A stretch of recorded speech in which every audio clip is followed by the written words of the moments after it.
दोस्तों बहुत बहुत स्वागत है आप सभी का एक बार फिर से। जी हाँ दोस्तों, आज पूरे दिन की कई महत्वपूर्ण और बड़ी खबरें निकलकर सामने आ रही हैं। जानेंगे सभी खबरों को विस्तार से। तो दोस्तों, खबरों में आगे बढ़ने से पहले वीडियो को एक प्यार भरा लाइक जरूर कर दें और ताजा खबरों को जानने के लिए चैनल को सब्सक्राइब भी जरूर कर लें। तो देखते हैं पहली बड़ी खबर क्या निकल कर आ रही है। देश में एक बार फिर चुनाव का शोर सुनाई देने लगा है, क्योंकि इस साल देश के 9 राज्यों में चुनाव होने हैं। ऐसे में आज चुनाव आयोग ने प्रेस कॉन्फ्रेंस की और 3 राज्यों में होने वाले चुनाव की तारीखों का ऐलान किया। तो कब और किस राज्य में होंगे विधानसभा चुनाव, आइए देखते हैं इस रिपोर्ट में। चुनाव आयोग ने आज प्रेस कॉन्फ्रेंस की और पूर्वोत्तर के 3 राज्यों त्रिपुरा, मेघालय और नागालैंड में चुनाव की तारीख का ऐलान कर दिया। तारीखों के ऐलान के साथ ही तीनों राज्यों में आचार संहिता लागू हो गई है। चुनाव आयोग की तरफ से दी गई जानकारी के मुताबिक त्रिपुरा में 16 फरवरी को वोट डाले जाएंगे, जबकि मेघालय और नागालैंड में 27 फरवरी को चुनाव होंगे। तीनों राज्यों में 2 मार्च को मतगणना कराई जाएगी।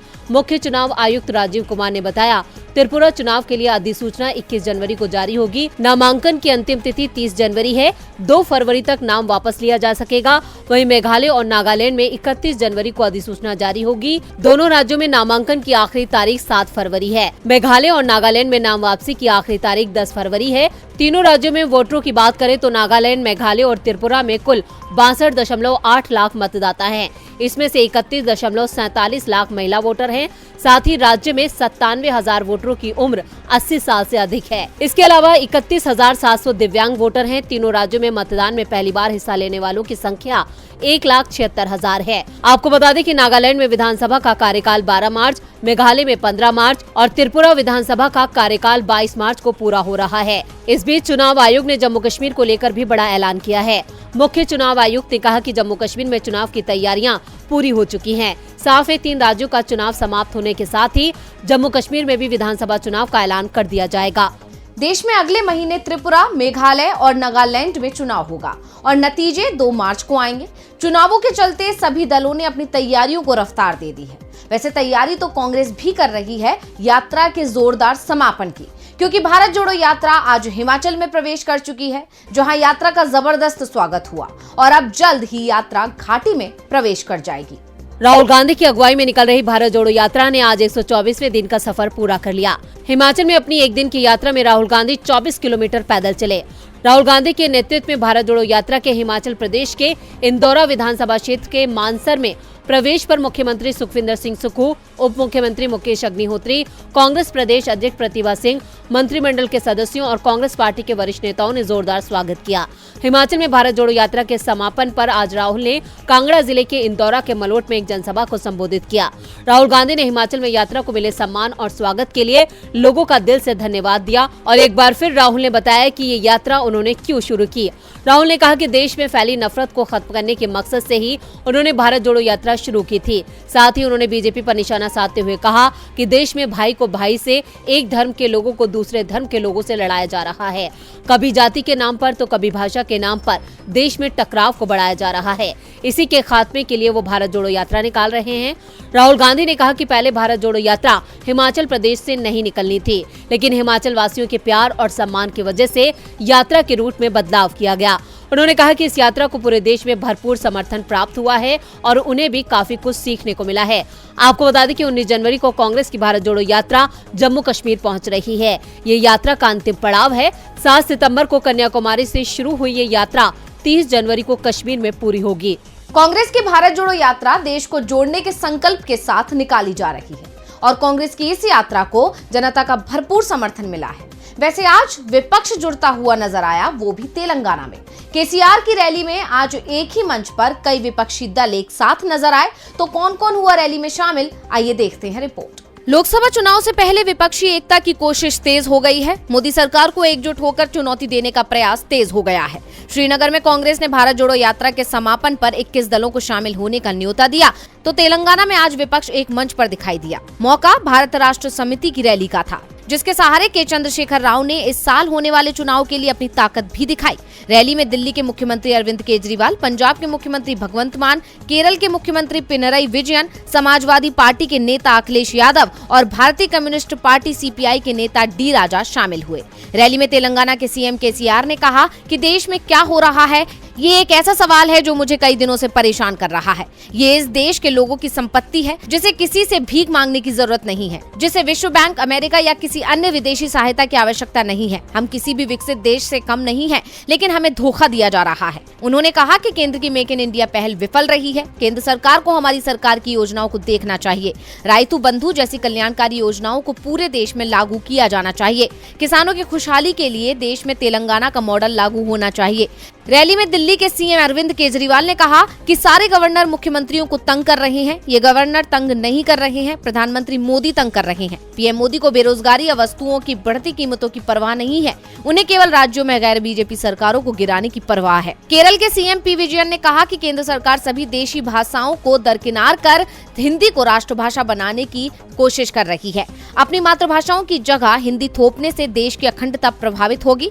इस दौरान सपा चीफ अखिलेश यादव ने कहा कि पीएम मोदी कह रहे हैं 400 दिन बचे हैं। जो सरकार अपने दिन गिनने लगे तो समझ लो ये सरकार वो रुकने वाली नहीं है। अब 399 दिन बचे हैं, इससे आगे वो एक दिन भी नहीं टिकेंगे। साफ है, विपक्षी मोर्चे ने बीजेपी की केंद्र सरकार में खलबली जरूर मचा दी है।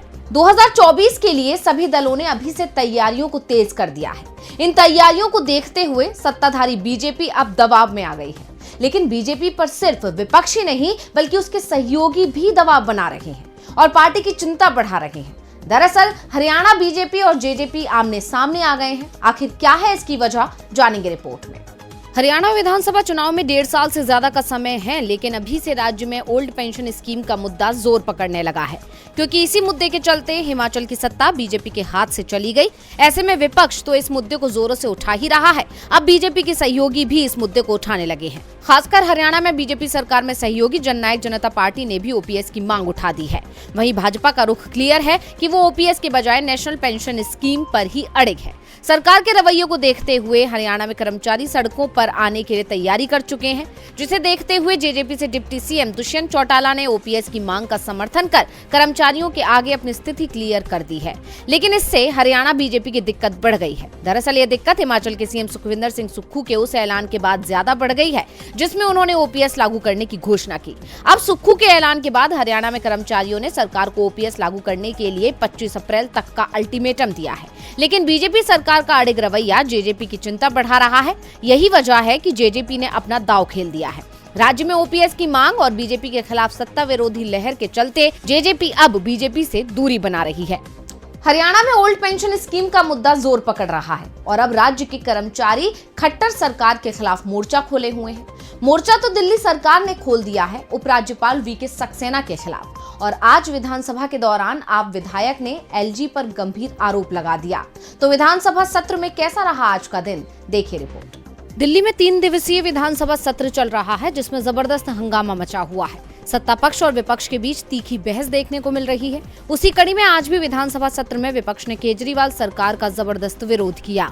आज सत्र के दौरान आप विधायक ने उपराज्यपाल पर गंभीर आरोप लगाया। आम आदमी पार्टी के विधायक मोहिंदर गोयल ने दिल्ली विधानसभा में नोटों की गड्डी लहराई। उन्होंने दावा किया कि ये रिश्वत से मिले पैसे हैं। उन्होंने कहा, बाबा साहेब अम्बेडकर अस्पताल में नर्सिंग आदि की भर्ती के लिए टेंडर निकला है। सरकार का क्लॉज है कि 80% पुराने कर्मचारियों को रखना है, लेकिन ऐसा नहीं होता। इसमें बड़े स्तर पर पैसे की उगाही होती है। उन्होंने आरोप लगाया कि उन्हें खरीदने की कोशिश हो रही है। इसके साथ ही दावा किया कि इसकी जानकारी उपराज्यपाल वीके सक्सेना को है। गोयल ने कहा कि उन्होंने इस मामले की शिकायत एलजी से की तो उन्होंने अनसुना कर दिया। यानी आज फिर आम आदमी पार्टी ने सदन में एलजी का घेराव किया। तो वहीं दिल्ली विधानसभा में बीजेपी विधायकों ने यमुना में प्रदूषण को लेकर हंगामा किया। विधायक बेल तक पहुंच गए, जिसके बाद विधायक अनिल वाजपेयी और विधायक ओपी शर्मा को मार्शल आउट किया गया। बीजेपी के सभी विधायक सदन से बाहर आ गए और यमुना के मुद्दे पर विधानसभा के बाहर भी प्रदर्शन किया।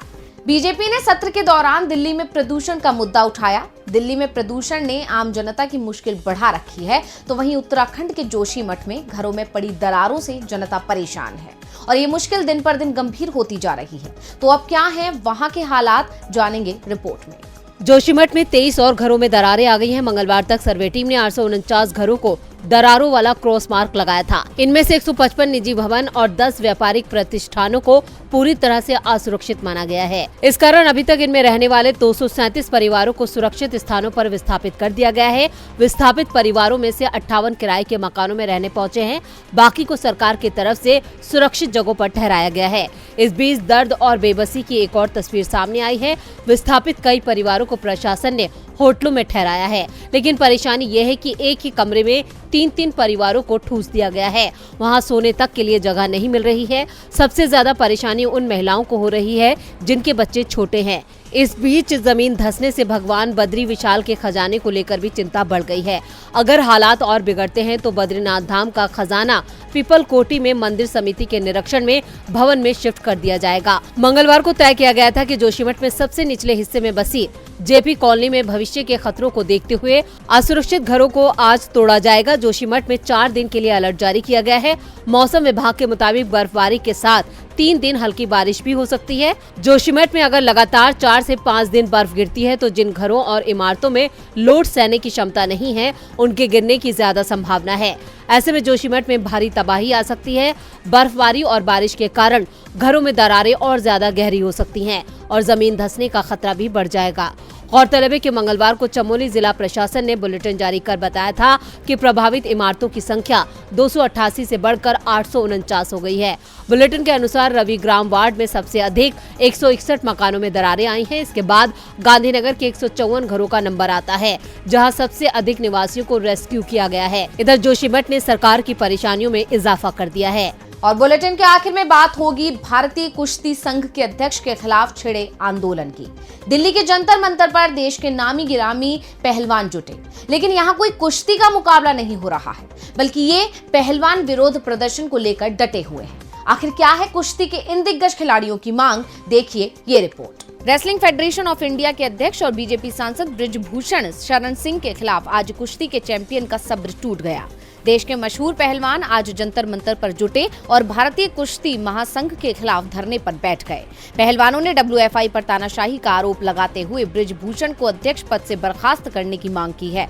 जंतर मंतर पर बजरंग पूनिया, साक्षी मलिक, सोनम मलिक, संगीता फोगाट और विनेश फोगाट समेत कई दिग्गज पहलवानों ने प्रदर्शन किया। प्रदर्शन का नेतृत्व कर रहे बजरंग पूनिया ने कहा कि हमारी लड़ाई सरकार से नहीं, फेडरेशन से है।